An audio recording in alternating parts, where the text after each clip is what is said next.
O ki qeyd olunur bu ayda kimlər bağışlanmaz. Biz hədislərə baxanda bunun şahidi oluruq ki, bir neçə dəstə xüsusiləşdirilib Hı -hı.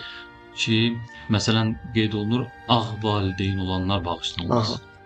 Valideyn mövzusu çox mühümdür. Bu qədər əhəmiyyətlidir. Yaxşı nöqtəyə toxunursunuz. Aha, məsələn bir adam oruc tutar saatlarından, amma valideyni narazı salar, bilsin ki, onun orucu qəbuldur.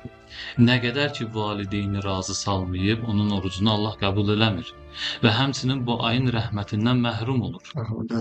O cümlədən sizin qeyd elədiyiniz bu aydan bəhrələnməyənlər, bu aydan fayda aparmayanlar ki, bu ayda bağışlanmazlar. Və həmçinin hədislərdə qeyd olunur ki, pis qonşu, qonşusuna əziyyət eləyənlər. Məsələn, oruç tutub amma qonşusuna əziyyət eləyir ki, bu ayda bağışlanmaqdan məhrum olar. O cümlədən iki nəfərin arasında ixtilaf salanlar ki, hədislərimizə əsasən qeyd olunur ki, bunlar bu ayda bağışlanmaqdan məhrum olanlar.